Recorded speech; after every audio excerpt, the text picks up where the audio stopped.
I've never been more excited to ask it than to you. The question that I usually ask is, tell us your history, your childhood, your love of horror. And sometimes we have folks who will say, well, I wasn't really into horror, but I got this movie role and there I am. But to my understanding, you were a horror kid and really grew up loving the genre, is that right? Completely. I mean, no excuses, no explanations or concessions. I was born loving the dark side. I was one of 4 kids. I'm the only one who was into it. But I would watch, on the weekends, they would run the late night Universal Horror package on the local TV show. My mother and I would watch Frankenstein and Dracula at 11 o'clock at night, well after I should have been in bed. But it's something I've always had a love for, and I think it's been my therapy. Life for everyone is bumpy. It's not an easy ride for anyone. I came from a broken family, and I think I saw solace in monsters who had it worse than me. A lot of us... Before you go on, yes, of course. Thank you all for being here, coming out and getting out of the weather. And I know some of you have come from a long distance, and I just really appreciate the opportunity to show this on the big screen. I've never seen it on the big screen until last year when the American Cinematheque showed it, 30 years after the fact. But for you to come out here means a lot to me, and I really appreciate it.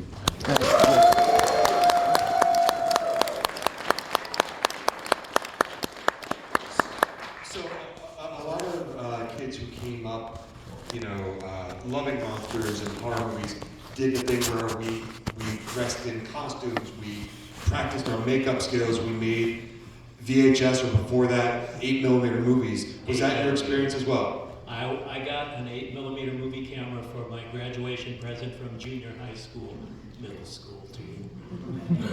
And my first film was The Return of the Count. I built a coffin for it and had a neighbor kid play the vampire. I used to read in that coffin. I was an odd kid. But yeah, I did all of that stuff. And one really good thing was that I was born in Los Angeles. So I had geographical access to the world that I loved, although I didn't know anyone in that business until I tried to make my way through it later on. I'm guessing you were a famous monsters reader as a kid? I was a famous monsters reader. I read all of Ray Bradbury's books from the time I was 12 till read them all within a year or two. And Richard Matheson, was watching all the TV shows, The Munsters and The Addams Family and all of that stuff. That was my daily diet. And then, how and when did you make that transition from fan to being more directly involved in the genre in terms of, I know first you were very involved in the journalism and then the promotional aspect, but what were the stepping stones, I guess, between being a fan as a kid and then really being on the set? And writing for magazines and newspapers like Fangoria and Starlog and those. I was doing journalism. My first work was rock and roll journalism. I was a lead singer in an original prog rock band called Horse Feathers. And so I was interviewing Jimi Hendrix and Janis Joplin. Oh, wow. So when I was 15, 16 years old. So Cameron Crowe and I came from the same background, and we both lived in San Diego at the same time for a while. He was 2 years younger than me, but we were both writing for these magazines at the same time. I love progressive rock, so Gentle Giant lived. Gentle Giant, Van de Graaff Generator. Yeah. Who's that? King Crimson. Yeah, of course. Robert Fripp. Still doing it, too. Yeah. And then eventually you go from journalism to actually working directly with AVCO Embassy. How did was that all simultaneous? I jumped from journalism to the Z Channel was the first paid TV channel in Los Angeles before they brought in HBO and Showtime there. And I went to them with the idea for this show of interviewing people who made genre films that they were airing on the channel. And the program director said, good idea, who can you get? And I wrote up a list of movies and directors and filmmakers. And He called me up and said, okay, we got Zardoz, can you get the director? Zardoz was not on my list. But I tracked down John Borman, got him on the show. He was very dull. And I learned a lot about interviewing by not being very good at it, by letting people prattle on because it was polite and I couldn't interrupt. And then learned a bit later by doing this show how to help guide an interview in and give it a pace, much like making a movie. You don't just shoot it, you give it a pace as you put it together. And so I went from doing a TV show that was seen in the high-end parts of Los Angeles, in Beverly Hills and the West Side, where people in the business lived, and they saw my show. And so Steven Spielberg was a guest on there because he'd seen it and he thought, that looks like fun. And years later, he was the first guy to give me a screenwriting job. But I was able to use that and go to the studios and say, look, I know how to reach this segment of the market that you're ignoring. And so I was able to get myself a job at Avco Embassy Pictures at the time when they were doing movies by David Cronenberg, John Carpenter, Joe Dante, Don Coscarelli, and do specialized publicity where I would interface between the many magazines, the genre magazines that existed, the science fiction conventions that were going on. They didn't do horror conventions yet. They were about to. Fangoria started doing it. They were science fiction. And I would do slideshows about the control. Like 35, like the actual slide. 35 millimeter slide, the carousel. Yes. So that enabled me to hire myself to do making of documentaries. I did the making of The Fog, the making of The Howling, the making of The Thing, the making of The Goonies. And so I learned how to put narrative together. It didn't have a script, but to be able to build a storyline out of that in documentary form. And then clearly you were able to build those relationships with those filmmakers as you were promoting their works. As I was doing the making of The Goonies, which was produced by Steven Spielberg, we were setting up the lighting for his interview on location in Astoria, Oregon. And he said, Mick, you must do a bunch of these. I said, well, something you should never say to Steven Spielberg. Well, I'm really trying to make a go of it as a screenwriter. But he said to me, oh, I've got this new show called Amazing Stories and we're looking for writers. And it was like, blah, blah, blah, blah. And my agent had sent a spec script that I'd written to Spielberg's company for that purpose. And the people who read the script and did the script reports, it was as if my mother had written the report. It was just, this is wonderful, it's great. The last 3 words of the report were, hire this man. So I found out years later, I was the first writer hired to write a script for Amazing Stories. And then I wrote it in 3 days, turned it in, and they loved it and asked me to write another one right away. And halfway through the writing of that, they asked me if I would go on staff. And so I literally went from being on food stamps to writing for Steven Spielberg. Wow. That's incredible. An amazing story. That's an amazing story. And Yes. Wow. did you eventually direct an episode? I did. In season 2, Life on Death Row with Patrick Swayze. Oh yeah, that I one. wrote the story, but I did not write the screenplay because I was busy as story editor. And then Steven asked me to direct an episode. And before that, the first professional directing job I had was on the Disney Sunday movie. I did a movie called Fuzzbuddy. I wrote and directed. And I'm going to embarrass myself in front of all of my new best friends here. But after it aired, Steven said to me, you know, I might not have hired you to do Amazing Stories if I had seen Fuzzbuddy. So after cleaning my gun,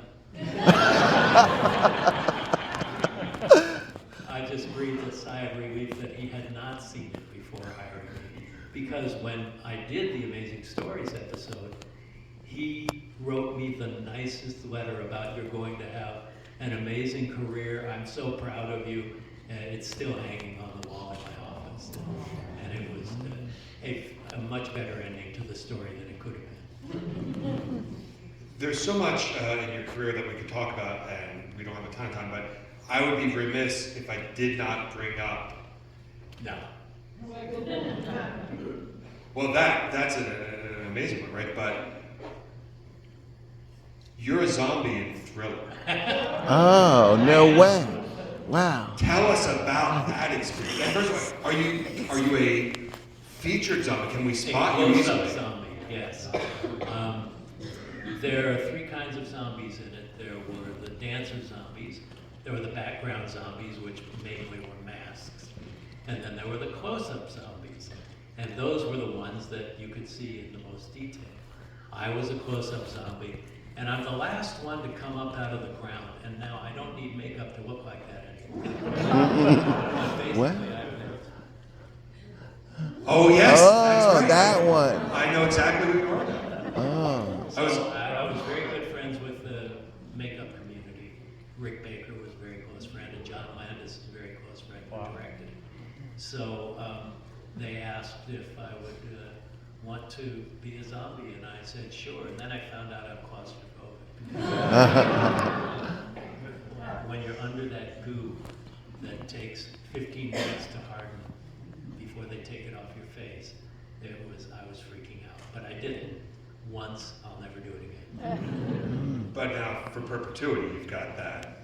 I'm in the biggest music video of all time, and I directed the biggest miniseries of all time. Wow. And a lot of failures, too. Just let's keep the balance sheet. Well, let's segue then into as we go to the stand. At what point did you? I think that you're almost, if not the very most prolific filmmaker when it comes to adaptations of Stephen King's works. How did that relationship get forged? I know that Sleepwalkers was the first official King project you worked on, but what built up to that stage?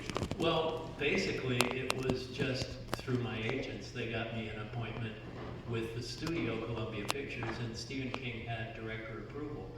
I went in to meet with the studio, told them, what my take on the movie was, how much I loved Stephen King. My knowledge of Stephen King was quite deep. Just as a fan, we'd never met.